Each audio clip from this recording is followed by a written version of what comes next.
although it's a negative keyword, you can utilize it for the positive, is fear. I had my first year in real estate sales last year after I switched over to being a full-time agent. And, I tried a lot of different lead gen things, reached out to people, cold called, door knocked a bit, posted on social media, open houses, just tried a lot of stuff until I found stuff that really worked for me.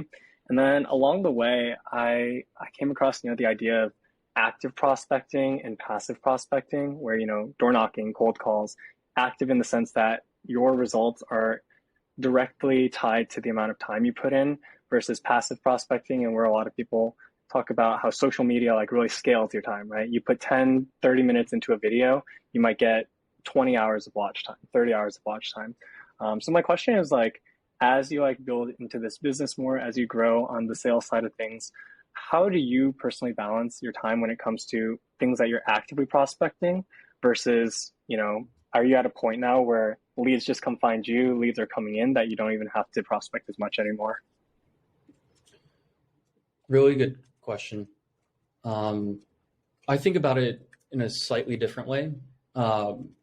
What comes to mind is, have you read Naval Ravikant's Almanac? No, I have not. Okay. In that book, yes, there's something I constantly revisit. I know this thing might lag a little bit, but in that book, there's something I constantly revisit. It's going to be the inputs equal your outputs. So the example in that book is always, if you're a contractor or a handyman, you work 1 hour, you get 1 hour of pay, right?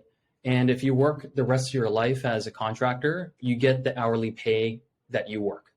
However, unfortunately, labor like that, it doesn't scale. So I think when you think of active and passive, both could fit either profile. And it's if you use your active time, how is that building your future for your business to have an easier or simpler way to operate in the future? Because it increases what I call your floor of how many transactions you and or your whole team could expect in a year. So I'll give you a good example. If you door knock around a listing that you're hosting an open house for, and this is out of your service area, so you would only do it once and you only host it once, obviously, because it's going to sell. I would say that is almost a one-to-one input equals output, unless you're super intentional about capturing someone's contact information for you to put in your database and eventually follow up with. I think a better use of time is if you do the mere activity of farming or door knocking, you consistently hit the same neighborhood so that people consistently see your name, and that's building your brand for one location. And that's going to eventually compound into friendships, into more positive notoriety that you serve that area, where the default choice, instead of you door knocking one time because you have, you hosted an open house in one location, but because you're so consistent in one area, the second area, you become the default choice that people reach out to. So that could either be from the beginning active or passive. Of course, active is going to be a much better memorable influence on, let's say, the consumers in that farm, that you can eventually replace that with passive, your money, sending out postcards, hiring the kid, within the neighborhood to canvas for you, put it at the doormat. So I think about it that way. I would say, what are all your inputs? So let's say you work 8 hours plus or minus a week per day. Where is your time allocation going? And is that going to build an easier, multiple of output of your time? Versus, are you doing things that, for example, could also be,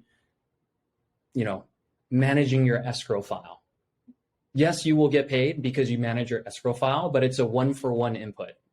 You can literally pay someone to manage that escrow for you, so you can use your time much more efficiently, for example, to farm and build your name in that farm. So that's kind of how I think about it.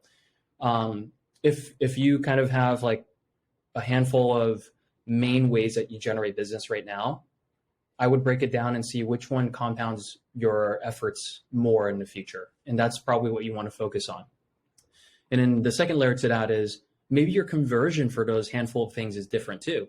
So you would want to also take into consideration what's going to yield you more results in the long term, but also is it because your conversion is more skillful or less skillful than another type of method? And if that's the case, if, for example, open houses get you more buyers, but farming gets you more sellers, if you want to build a stronger foundation for your business, you probably want to shoot for more sellers. So what that means is you might need to improve your skill when it comes to farming, when it comes to lead capture and so forth. Hopefully that gives you some ideas to work with. Nice. Yeah, that does. Actually, my next question follows into that pretty easily because first year, most of my efforts and focus was on the buy side of things. So I really hear what you're saying when it comes down to being consistent and focusing on like a niche neighborhood or like a niche area, because then you get to know that area, people start recognizing you. Whereas right now, my sales have been all over the place, and that does take up quite a bit of my time. Even like on the days when I'm unable to find a showing agent or someone else to help me out, I've had to like drive an hour down to do like an inspection, right? And that's just not very scalable when it comes to my time.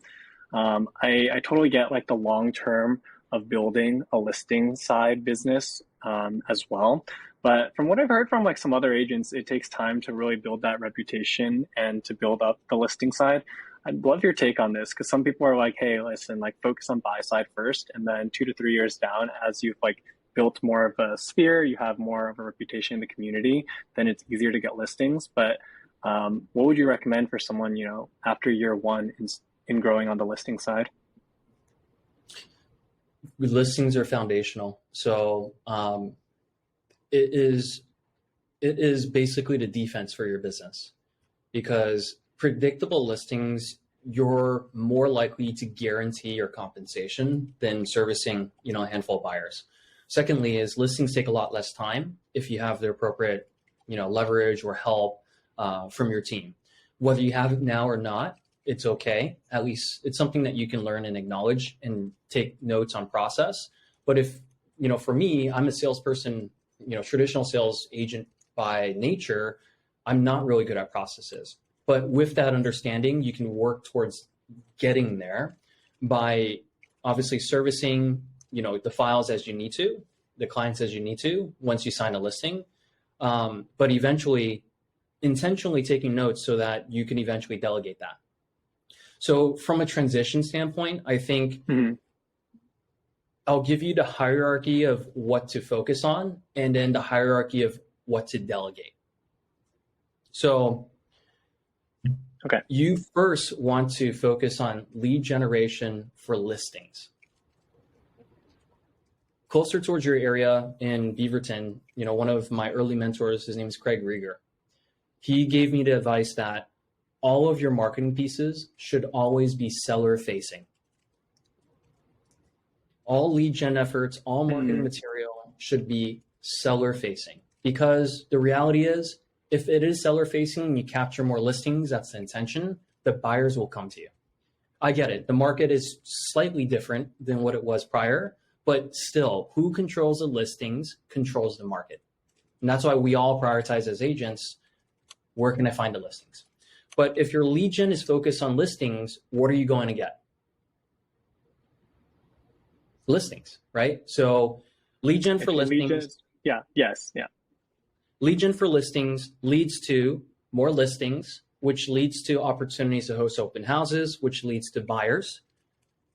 And then as you get both of those, then it is the delegation or you managing your own files, writing your contracts, right? Closing escrows. And that is the exact format that you delegate.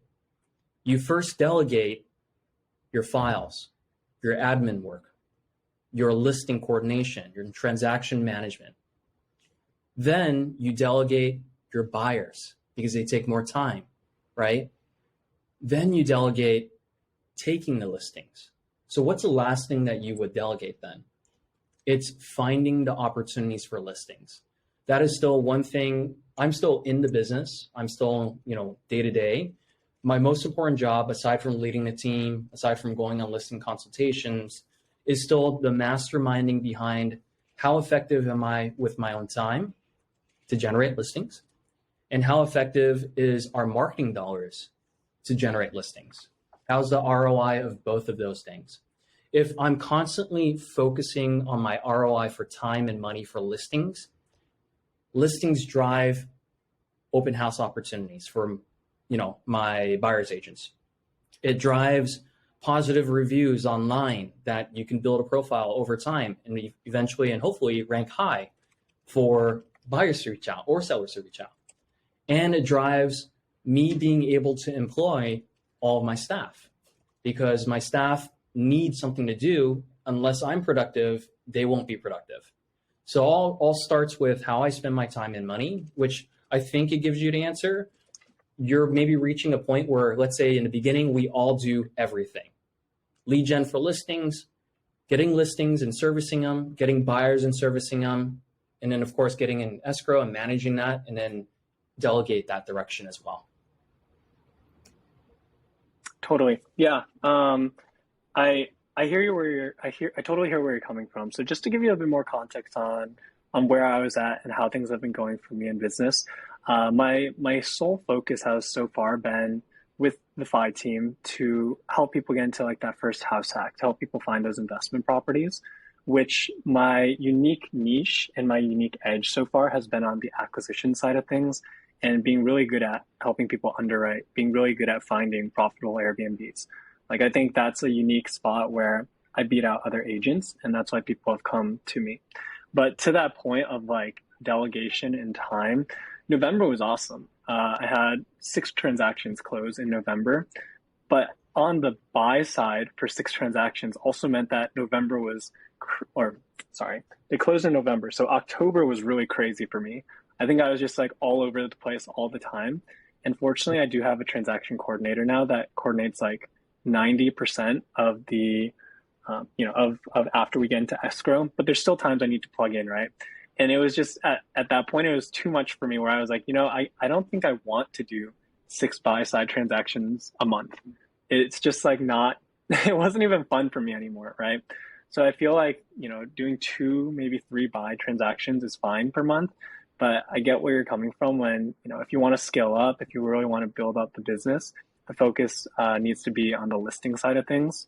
So my kind of question is like, with my like niche and like expertise I have in that area right now, it's much less focused on the retail side of things and on listings. What advice would you have when it comes to like how I can stand out? What was that? Like you're referring to how can you transition to go from servicing the buyers, utilizing your time for that, and then eventually getting more listings, right? Yes. How do I transition? But then additionally, how do I stand out as I'm transitioning over? Because I found a way for me to stand out on the buy side, but I don't know how I would stand out on the list side. I think you are in a position where you've created a foundation for consistent business with servicing this niche short-term rental or maybe investors, which is great. If you think about any large company that has scaled, the founder is no longer providing the service to the clients in many companies that you admire. So let me give you an example. John Nordstrom is not at every store, yet his employees maintain such a high level of standard that every Nordstrom you walk into, you expect the same service, at least the level of service, and you expect the same policies. For example, the return policy. You can return at any time.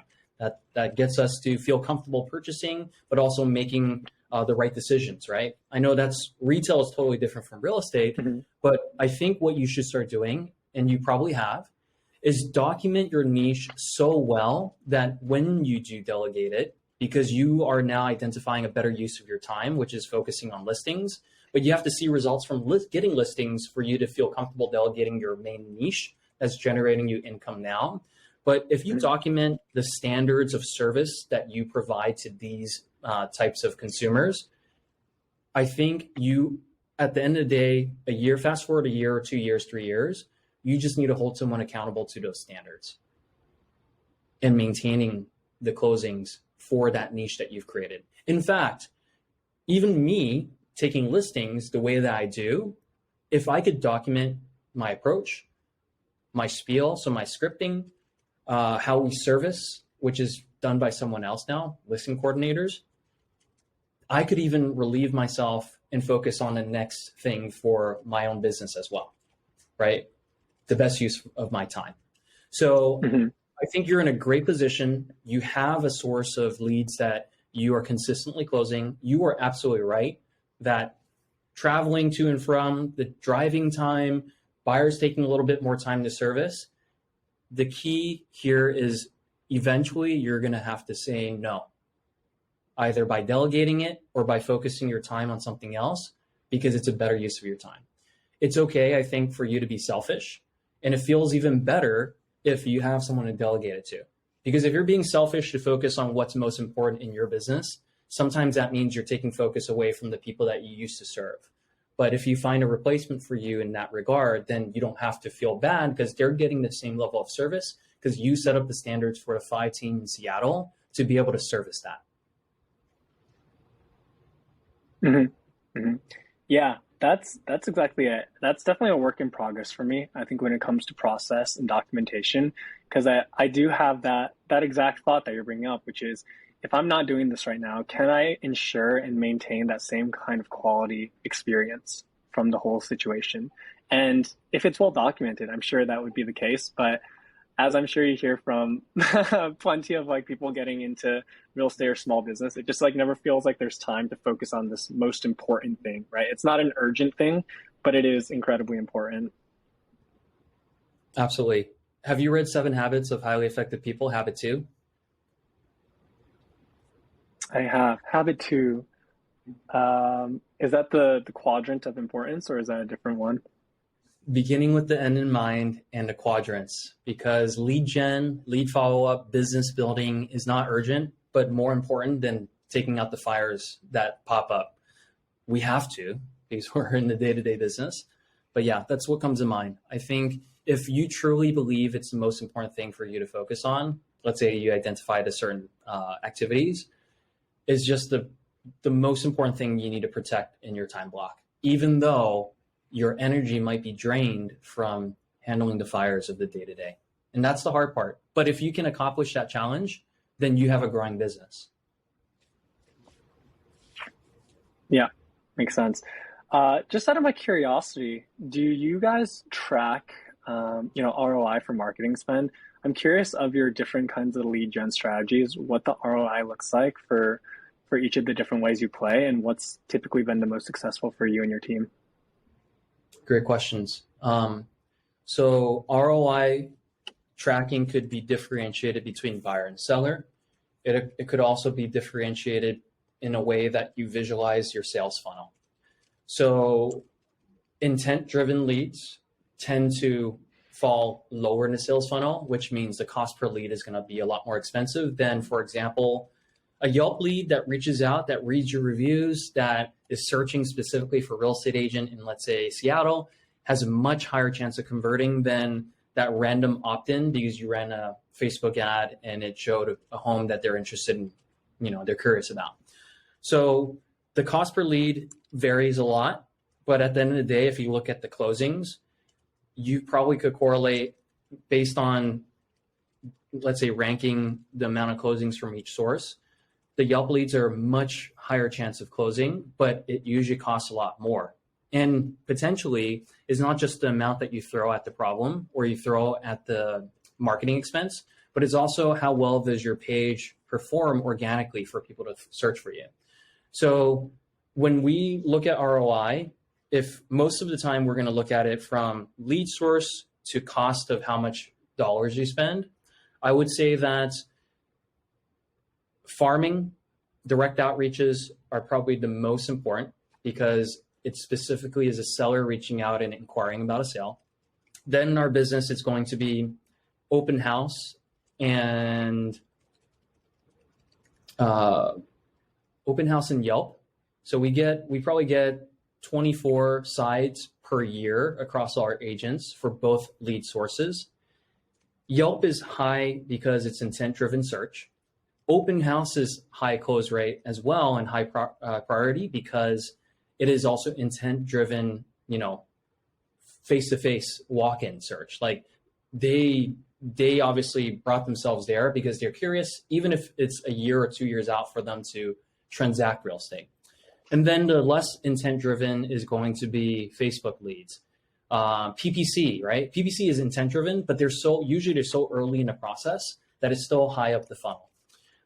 What other lead sources are there? For example, networking. People in people's intent when they go networking is for the purpose of the networking group. But you also want to be in front of them when they have a need in real estate or whatever you're trying to service. So in some ways, that ROI time spent is really, really future facing, really delayed gratifying. But it's also still important because it's business building. It's building a brand. It's building your presence. So we don't have the exact numbers on the ROI spend and correlating it to closings. But what I can tell you is if you combine all of our referral sources and Sphere closings and past client closings, that's number one. Then number two is going to be farming and postcards and physically being out there in your geographic farm. And then third is going to be a combination of online leads. Fourth is likely going to be open houses. Okay, cool. Awesome. Yeah. Thanks for sharing that. That makes sense. I haven't really realized the high intent action of Yelp previously. I think I realized, YouTube people have like a very high intent, but I didn't realize that as much for Yelp. So that's interesting to hear. Thanks for sharing that. But cool to hear, that your referral and past client space drives a lot of the business. That's where I can hopefully see my business going in like 5 to 7 years from now as well, where that's the main driver of all the people that I work with. But I know these things take time as well. The other thing I was curious about was when it comes to bringing people into your team, where things are at with the FI Team Seattle, it's been growing pretty quickly in the sense that there's been a lot of agents that are interested in being a part of this. I think Craig has done a very good job of building out the brand himself as well. So we actually have 3 team members that are with me, and we're focused on the buy side right now. But I'm still learning a lot about what it means to lead a team or to create like a good culture and building out this team here. What are some of the pieces of advice you would give for building a team? And then how do you think through like time spent on, the prospecting lead gen side of things versus the training side of things? Because I want to make sure that they're able to grow as well, but I don't want to detract away from the time that I need right now to keep getting business. Great question. One of my first coaches, her name is Elizabeth from MAPS Coaching back in my KW days. She gave me a really simple thing to consider when allocating time. There's three very important things that you do as an agent, also as a team leader. Number one is you lead gen for clients. You've done that. The second is you lead gen for talent. You always have to have a bench. You always are looking to grow your team. And the third is, let me think about this. So lead gen for talent. Third is training. So lead gen for leads, lead gen for talent, and the third is training. Training could always be you making live calls to recruits, you making live calls to clients, and actually allowing your team to shadow you when you're productive. I believe the most important part of any team's culture is 2 words: growth and productivity. I cannot find a team that if their agents are experiencing growth and if their agents are more productive than they were yesterday, and that leads to more closings and more income, that they're unhappy. If they are unhappy, it might be because they are not spending enough alone time, family time, friends time, and maybe they're workaholics. But if they feel like they're growing, and if they're more productive than they were yesterday, which means their income is also growing, they will feel very happy. And I believe that's what every culture, at least in real estate sales, is needs if it doesn't already have the experience of. Cool. I like that. Yeah. Lead gen for clients, talent, and training. Um, okay. Yeah, that makes sense. Cool. Those are all the documented questions I had written down. This has been really interesting for me. One of the things that I'm curious about for people that have been on the real estate side of the world, and this is just something that I ask every real estate team leader agent that's been in it for a while, is what's kind of your driving factor nowadays, and what keeps motivating you to keep growing here, to keep building here, and just to keep sticking around real estate as a whole? Great question. It gives you context to what you see, team leaders, how hard they work and what are they working for, right? So today was our first team meeting with our team, and my keyword, although it's a negative keyword, you can utilize it for the positive, is fear. My fear in the beginning of my career, it was the fear of being mediocre and the fear of wasting time. Still to this day, those I don't want to correlate with any of those words. Hate wasting time, I hate wasting money, and also the fear of being mediocre. I feel I was placed on this earth, especially with our family history, just like many people that are first, second, third generation immigrants. There's just a lot that we should be grateful for that were provided to us, that if we overlook a day, a week, our life, what a waste. Because we have such an opportunity. One of our team members just shared that he went back to the Philippines and he was with his 5-7 cousins, and they were introducing him to some street food, and it was like a coconut drink. And he asked them, do you guys want it? And they said, yeah, but we can't afford it. Do you know how much it was to buy those 5 people coconut drinks? $1. It was $1 to be able to afford everyone happiness for that moment. So for me, I have this opportunity. I can prove myself. My fear is being mediocre, and I don't want to be in that position where I have regrets. On a deathbed, I have regrets that I couldn't accomplish what I believe I should be able to. Even if I fail and I set high goals, I feel happy about pursuing it just because I didn't waste my time. So that's what drives me now. And then, of course, nowadays is being in this industry this is going to be my 12th year, which is a long time. Early on in my career, I never really figured out why I worked so hard. I felt so restless. I felt like I was always wasting time, but I had no clarity on path. What I've come to realize is there's a period in my career that I figured out it was chasing volume and chasing transactions. That led to the growth of the team, but that was the wrong goal until I realized it's chasing how much profit I could have at the end of the year. Because profit then will dictate how much I can pay for my taxes, my personal expenses.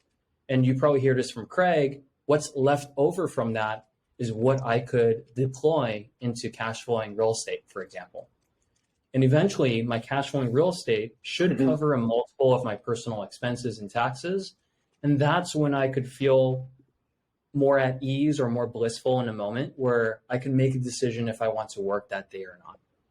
But I think also a lot of our identity, at least mine personally, is tied to working and working hard and contributing my time to add value, which solving problems I get compensated for. So as much as it's a choice that I could create for myself in the future, I probably will end up filling my time with something else that is also productive. But the journey is, doing this for now 12 years, I've had to learn how to appreciate the journey, because someone that doesn't like to waste time and money and someone that's constantly pursuing a new goal every year, it does get tiring because it's always a new target. And the target moves because once you accomplish something, I'm sure you've realized this before too, it's not as fulfilling potentially as you thought it would be. And that's why we set a new target. And that's why we keep pushing ourselves, right?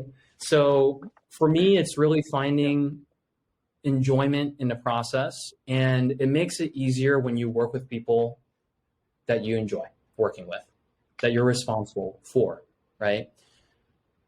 And that's kind of what keeps me going. Now I'm accountable to other people. I'm responsible for other people.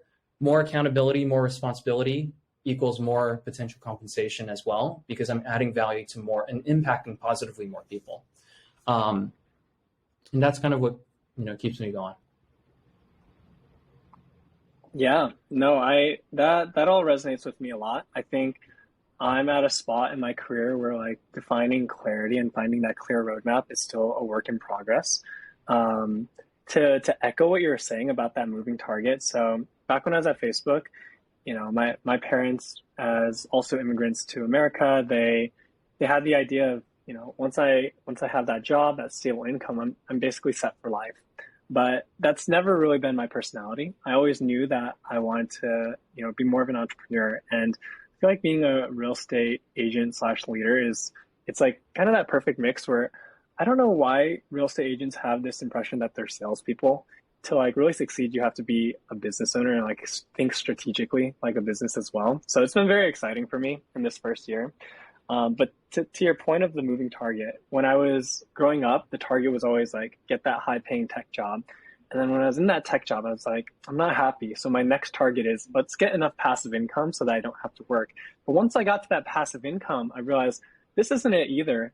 And to your point on how even if you had all of your income replaced, I lived that life for about 3, 4 months where I didn't have to work. We weren't making a crazy amount of money from rentals, but it was more than double my monthly living expenses.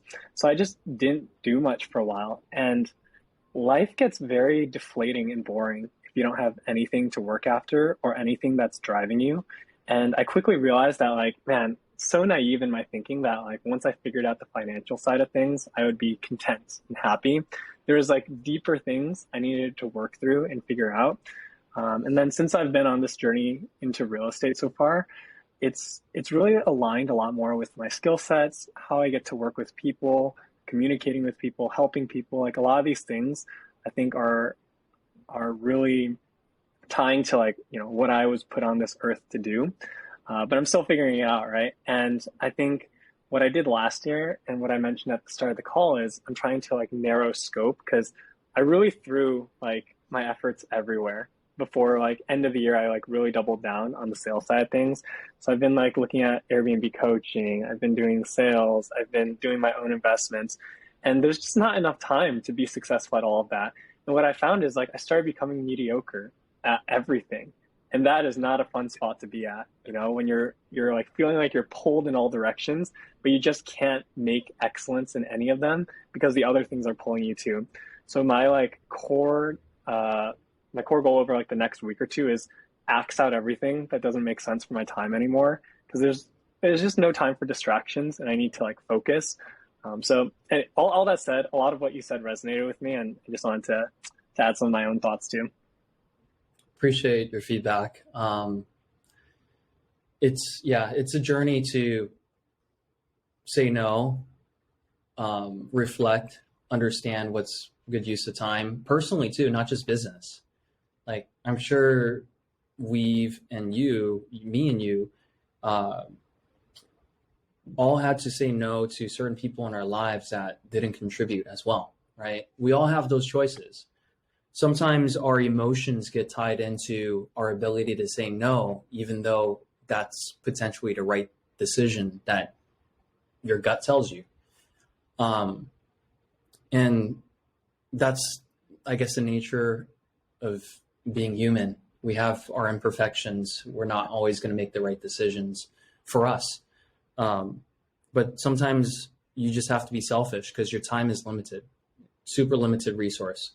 And on top of that is your energy, because you spending time with one person that drains it is also you taking it away from someone else that potentially could fill your cup or is much better use and application of your energy.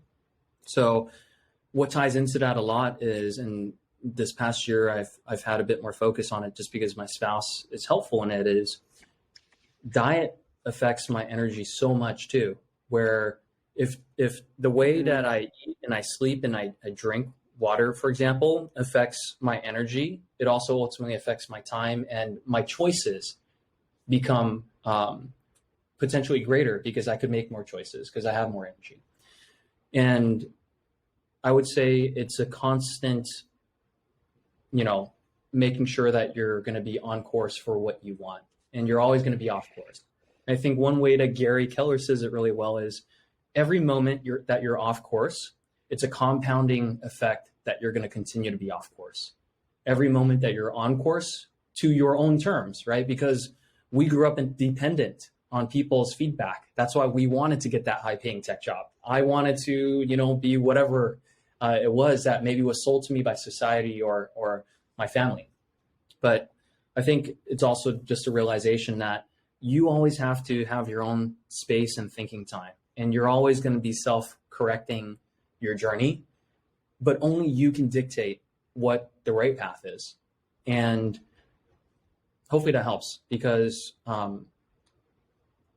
life-changing event could change your perspective just like that, and you're off to a different goal that you're going to set. And we cannot predict what happens to us, but I think showing up with gratitude every day and just taking the best out of any circumstance, you're always going to be grounded towards, hey, I know exactly this is what I should be pursuing. At least that's how it works for me personally. Awesome. Yeah, that makes a lot of sense. Thanks for sharing your thoughts on everything. I think it's always great catching up with you, just hearing your perspectives. I want to just comment. I think the way you speak and how you articulate things is very inspirational.